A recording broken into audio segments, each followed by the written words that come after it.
This is Martin Giles of the Guildford Dragon News, and I'm now in a series of interviews with the candidates for the general election. I'm now with Zoe Franklin of the Liberal Democrats. Zoe, thank you for giving your time to the Guildford Dragon for this interview. Pleasure, Martin. And we'll get straight into it because time's always precious. Right, so the first subject, housing and the Green Belt. Would the Liberal Democrat Party force more housing developments on our Green Belt land? So, as a party, we are unashamedly pro-housing, Martin. We absolutely can see the fact that people need homes. And actually, when you look at a place like Guildford, you can see that younger people are struggling to find new homes. They are struggling to get on the housing ladder. And we also see the problems that people in teaching jobs, NHS jobs are having around housing. So that's where I want to sort of start and say we absolutely are pro-housing. What I then want to say is we also recognise the fact that we need to take a brownfield first approach. So that's partly because you've also got to make sure that any housing has the right infrastructure with it. And by that, I mean in the widest sense. So roads, other transport infrastructure, healthcare, and of course, education. So yes, we need more homes. They have to be in the right places. And brownfield first is kind of where my starting point would be. But isn't the problem with the brownfield first policy, which I think all the parties say, isn't the problem that you're not actually in control of these sites? I mean, we can prefer to have them developed, but if you don't own them, you can't force along the development on them. And so it's worth saying that one of the concerns I have about current housing planning rules is that it puts developers first rather than communities. And so it's absolutely right that there are real challenges about getting homes built in the right places. So we need to, A, change the rules so that it is easier for communities to make clearer decisions about the homes that are being built, and that as councils, we can get more social and affordable housing being built, because that will also help to address some of the problems we've got with housing. So what would you do then to take control of these sites? Because are you going to buy them, or are you going to introduce laws that would force the owners to get them developed? How would you do it? So we as a party, as I said, are pro-housing, and we want it in the right places with the right development. And one of the problems I perceive is that the hope value of land, and we need to be in a position where local authorities can have better conversations with developers, be able to hold them to the fact that they need to not hold on to land, the things that are part of the problem that we have right now, Martin. And I think the key here is that actually the detail on this policy is going to be in our manifesto, which is being launched tomorrow. So okay. I don't want to preempt the manifesto. So I'll leave the wonderful people of Guildford to have a look at that tomorrow when it's launched. Okay, but do you agree that there are other more effective measures that could be taken to increase the housing supply that so far haven't been employed? I'd be interested to know what you mean by that, Martin. Well, for instance, couldn't there be tax penalties for people leaving sites undeveloped once planning permission has been granted? Potentially, but as I said, I'm not going to get into the detail of something that I know is being launched tomorrow, Martin. Okay. Now, on the high street, what would the Lib Dems do to help the health of the nation's high streets? Yes, and this is a really interesting one. So many of us will be really aware that things on the high street have changed significantly since COVID. So we all changed our shopping habits when COVID happened. There is a lot more buying online, and that has made a shift in the way our high streets looked. So we in Guildford have a fabulous high street. We are seeing a lot more what I would describe as leisure and hospitality usage. And that is a positive thing. People are coming to our high street to enjoy their leisure time with their friends. A particular thing that we as Liberal Democrats want to do is reform business rates. At the moment, the responsibility for business rates lies with the tenant of the building. We want to change that, so actually the burden and responsibility for that payment actually goes back to the people who own the building. that I would hope will enable us to have a wider breadth of tenants on the high street, potentially more independents. I think that's one of the beautiful things about Guildford. It has the potential to be a really exciting hub of shops. We need more than sort of the big names. We want to have a wide range of independents as well. And the other thing I'm thinking about the high street is that because our habits have changed, I would love to see more of a mix. So more of a mix of housing alongside that hospitality and leisure, and the big brands as well as the independents. And of course, it's really important to remember it's not just the high street that we immediately think of in Guildford, of obviously our wonderful cobbled high street. There's also the high streets within our villages. They are real hubs for communities, and it's important that we ensure that they're able to have people on them, that people can go and very quickly get from where they live in their village, be able to access food, social space, all the great things that bring community to our communities. Okay, but how would you stop owners of commercial properties passing on the cost of the rating system, if you change it, that they're responsible for it, passing it on to the tenants by raising rents? So I think the interesting thing here is I actually think that some owners of units are starting to realise that it is better to have a unit occupied than it is to leave it empty. We've seen some units have been empty for very long periods. Yeah. Just look at the spaces that Xero has used over the last couple of years. Sorry to interrupt, but why do you think it is that they're left empty like that? Because, as you say, surely it's better for an owner to have it filled and getting some rent in rather than leave it empty. So honestly, Martin, I don't know the mind of those owners that do that, but I know that you've got obviously more, I think, forward-thinking owners who have done things like let the space to Xero, for example, until they have been in a position to find a new tenant or rework the space. And I think that's a really positive thing. So I like the idea of being able to potentially have a change in the way that business rates are done, but also can we find ways to talk to landlords and encourage them to maybe accept a shorter let in order to have more independence on the high street, enable companies to give it a try and see about where they fit in. If it then doesn't work, there's another opportunity for a new person to try it. I think flexibility is going to be crucial because we want our high streets to thrive, don't we? We want to be able to enjoy them and have that wide range of shops. Yes, everyone I think wants that. And from what you said at the beginning of this question, that you recognise that we can't go back in time. Things have evolved, and therefore the high streets will evolve, and that's not necessarily a bad thing. And even if it is, there's only so much we can do about it. Absolutely. And our towns and our villages are constantly in a state of evolution, and I think that's a really positive thing. But we just need to make sure that we're doing the right things in terms of national policy to help and support that evolution. Okay. Now, cost of living in Guildford, it's an affluent town in an affluent county, but we all know that there are areas where people are not so well off too. And so what will the Lib Dems do to make life more affordable for those on lower incomes? Well, first of all, thank you for asking this question, Martin.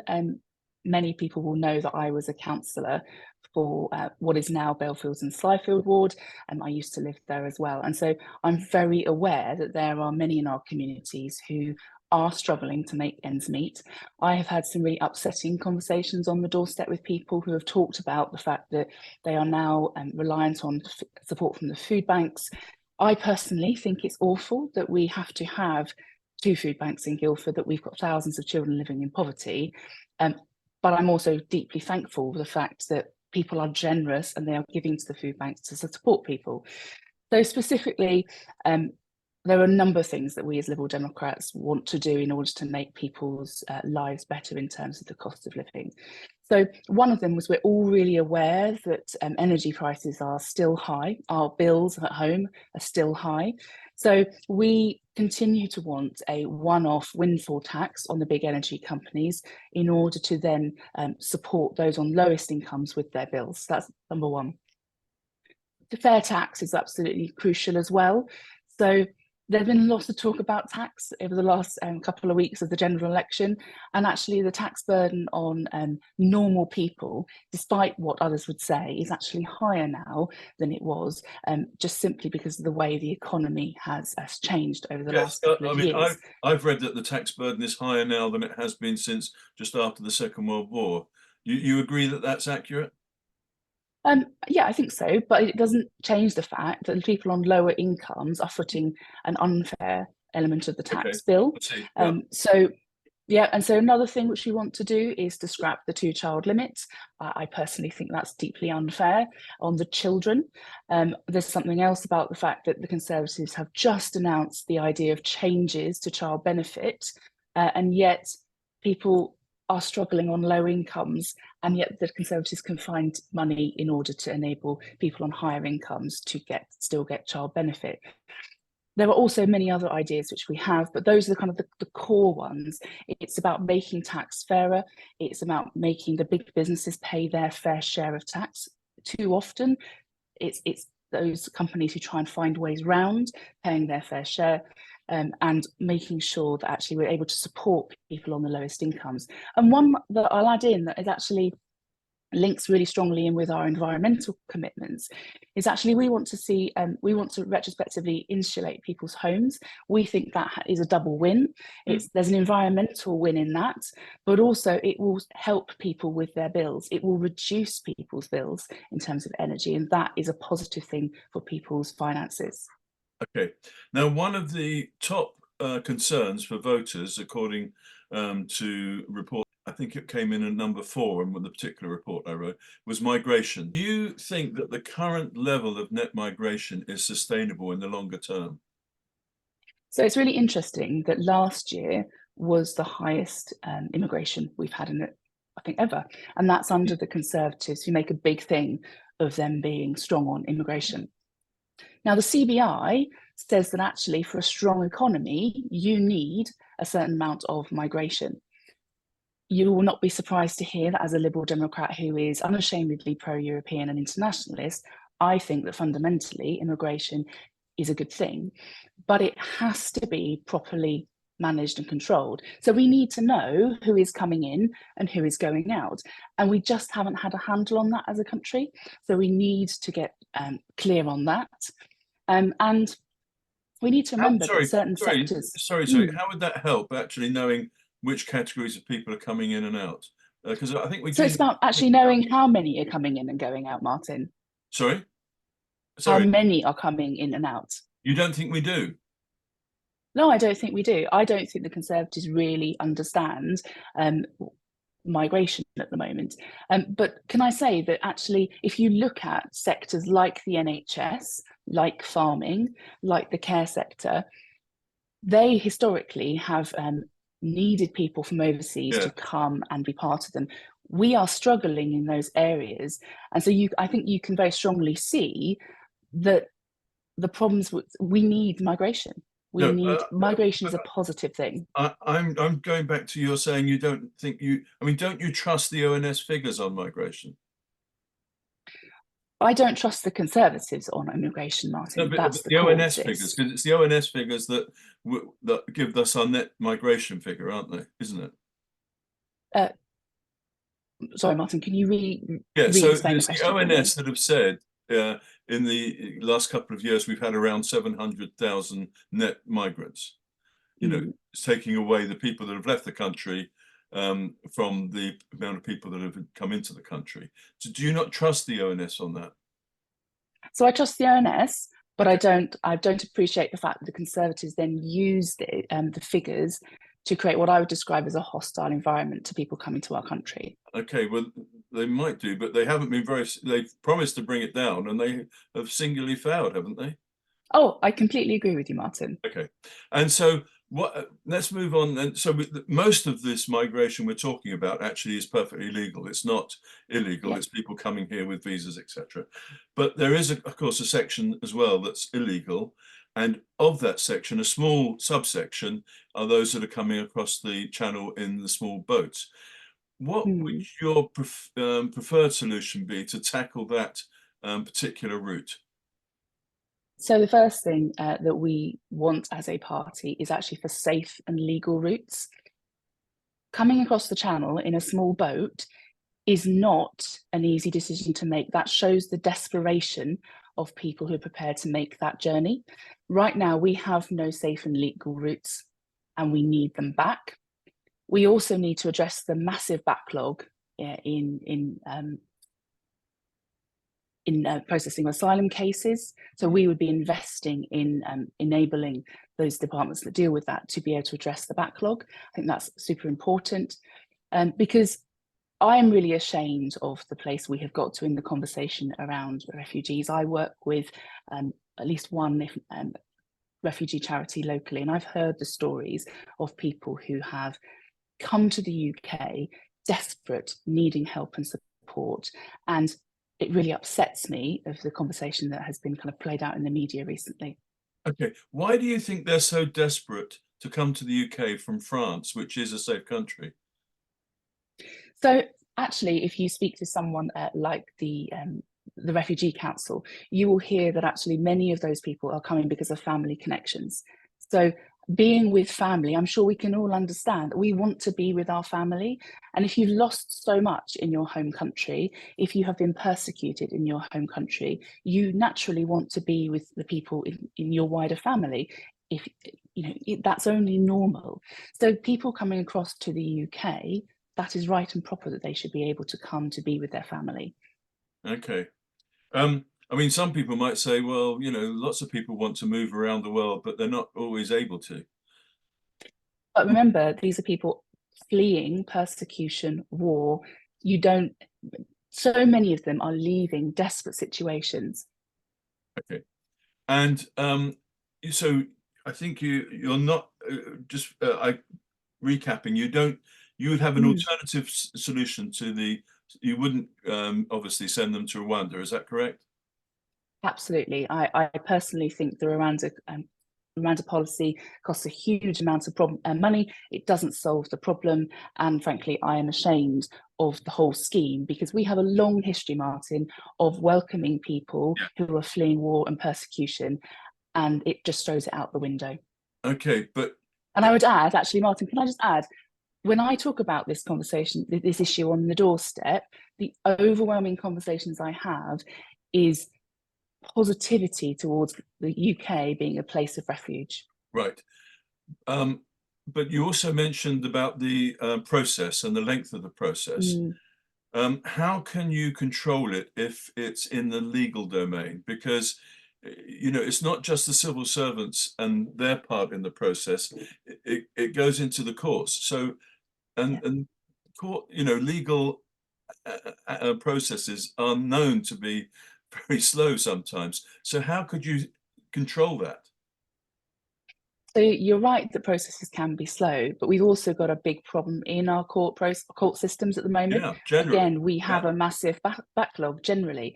And so again, it's about investing in the courts to enable them to get through that backlog, both in terms of cases of asylum, but also generally prosecutions in relation to criminal activity here in the UK. Okay, and if I can just go back to the Rwanda situation. So if you're going to open up legal routes into the UK, I mean, that will require some processing, presumably before they've come here. Is that what you're envisaging in France? Absolutely, but this comes back to the question of our relationship with Europe, Yes, Martin. okay, If okay, we but have a better relationship with Europe, we'll be able to come I to that understand, arrangement and that will help us. but some of this was happening before we left the EU. So if that's the case, you go to France and you invite people to apply. There's always going to be, presumably, a section that don't fit the criteria. Mhm. What's going to happen to them? Why wouldn't they still be motivated to come across in the boats and consequently risk death by doing so? So then it turns to actually how do we shut down the criminal gangs? Because we need to, you know, there's been this conversation. There's the part where we need to make sure there are safe and legal routes, but we also need to shut down the criminal gangs that provide those routes as well. Okay, but I mean, there's only so much we can do when those gangs are operating outside our jurisdictions, isn't there? But this is about internationalism. We can Okay. work with other countries in order So that to shut goes down back those. to your point about connection with Europe. 100%. Yeah. Okay. Now, on water, how would you stop sewage being discharged into our rivers? So this comes up an awful lot on the doorstep. The Riverway is so much part of our identity here in Guildford. You know, it flows through the town centre out into the villages at the other end of our constituency. Even on our So I borough have a arms. lot of. Sorry? I'm sorry to interrupt, but it's even on our borough arms, isn't it? The river is. It is indeed. Yes. So it's central to who we are in Guildford. And so it's no surprise, it comes up a lot in my conversations with people. And they tell me stories of unfortunate incidents where they have got very, very unwell. So we clearly have to address it, as you have said. So first of all, we actually need to set clear targets for water companies of when they're going to, to reduce and stop sewage dumping. And we need to get it done quickly. There's also the fact that actually this problem has been going on for a long time. Water companies just haven't been putting the money into investing in our sewage and water infrastructure, and that is clearly a problem. And I don't believe that the Conservatives are holding them to account. And so if I'm elected as MP, part of my job within the first 100 days, alongside my Liberal Democrat colleagues, will be once again returning to the conversation of not allowing water bosses to take their big bonuses, actually putting strict limits on what they can do and putting timescales on fixing the infrastructure. And I would go as far as to say, actually, we should be criminalising this activity. It's not just threatening wildlife. It's not just making us sick. It's fundamentally wrong that hours and hours of sewage is flowing into the rivers. Okay, now at the hustings on Thursday, which you obviously took part in, Angela Richardson said, well, who would take on the job of running a water company if they risked criminal activity? What do you say to that? Sorry, criminal liability. What would you say to that? So I would say when an organisation is being, I think, criminally negligent with the way they're behaving, the buck has to stop somewhere. And actually, it should rightly stop with the head of the company. Okay, and wouldn't nationalisation or renationalisation of water companies be a good thing to address this? So the cost of renationalising water is so huge that actually it would prevent the investment needed in our infrastructure. So our perspective as Liberal Democrats is that we would take the approach of making it a public benefit company. The water companies would become public benefit companies, and that would do a couple of things. It would mean that it would be required to put people ahead of shareholders and profits. That's really, really core and important. You would also then make sure that on the boards of water companies, you have environmental experts. You know, we've seen the impact that sewage flowing into the rivers is having, and you need to have that expertise there on the boards to provide challenge, but also to provide guidance. And so we are committed to that approach. We are also committed, alongside changing the way the water companies are structured themselves, actually getting rid of Ofwat. It's clearly not working. It clearly doesn't have the teeth needed to hold water companies to account. And so we want a new body that would have teeth. Okay. And would this also prevent the reported movement of funds from through a company structure? So, as I understand it, Thames Water have moved some money into subsidiary companies or umbrella companies, and that means that the money is no longer available for investment into the infrastructure. Would that solve that problem, do you think? I'll be honest with you, Martin, I don't know the detail of that. Okay. But I think the key here is that actually any company that's required to invest properly in its infrastructure, because remember, the water companies, their job is two things: not pollute our rivers and provide us with safe, clean drinking water. And clearly, the problems we've experienced here in Guildford show that currently Thames Water is not doing that at all. So we need to make sure that things change. So I think the priority for us, as I've said, is taking this public benefit approach. Zoe Franklin, Liberal Democrat candidate for Guildford at this general election. Thank you very much. Thank you, Martin.